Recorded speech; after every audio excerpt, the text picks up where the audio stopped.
Hi, this is Adam from Small Town Machine Shop.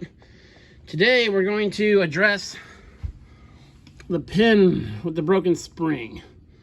As you can see, here's the remains of the spring and the pin. There's a matching, well, supposed to be from the directions or instructions, a pin that looks kind of like that right there, but it's missing and the spring is broke. I don't know where the pin went. It wasn't in the tray. But some of you may remember, when I got this guy, there was a spring holding this handle up. And see, the tension of that spring will keep this from being as sloppy as it was. So, we obviously need to replace that pin. So, first we'll get this hunk of broken spring off there. Got it kind of started. Let's see if I can do this one-handed. Come on.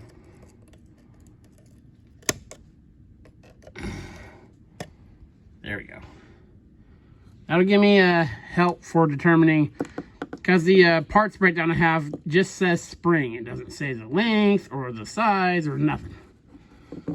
So, I went looking for a pin. And I was like, oh, I can thread something and cut a groove in it. But it turns out I have a bolt. I'll fit down in there. So let me get this down there. Get this started. Down here. See how many times I can drop this in there before I get it. Oh, we're close. Oh, there we go. There we go. Now, very carefully,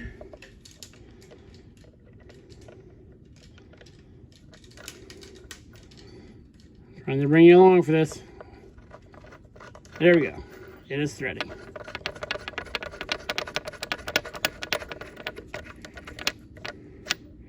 As tight as we need to be for now. And I have different lengths of this bolt. That looks a little short. You want a little longer. Now, I think I'll just leave the bolt in there. A different bolt. As you see, there's plenty of clearance there for this thing to do its thing. I'll put in a long, that's not touching. I know it looks like it is, but see, I can get my finger between there. I'll put a little bit longer bolt. And I think that'll be fine. For what this is, I'll Loctite the bolt in. Not this one, a longer one. So that the spring, see, I might turn the head down up a little bit. As long as the spring goes in this groove here, and goes there, that'll be, I don't see any problem with that. And I think that's exactly what I'm going to do. So now what I need to do is find out the spring I need. Now obviously when this is all the way down, but not all the way down, then it would stick past the sump. Because this thing will go further than the cover. So I'm going to go find something straight here. As crude as this looks, it'll still work. Straight across the gasket. So now, I get my calipers. I'll get obviously the measurement we're taking doesn't need to be as precise, but I'll be able to see this when it's in there. So make sure it's zeroed out, which it's not. Make sure it's on American. Zero it out. Zero it out. Okay.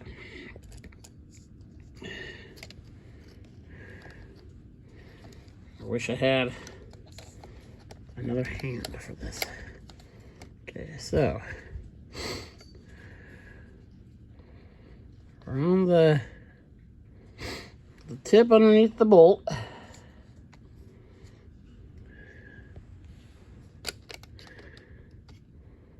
There we go, see? It's hooked underneath.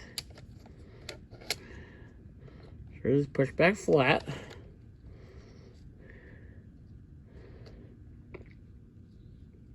So 1.86.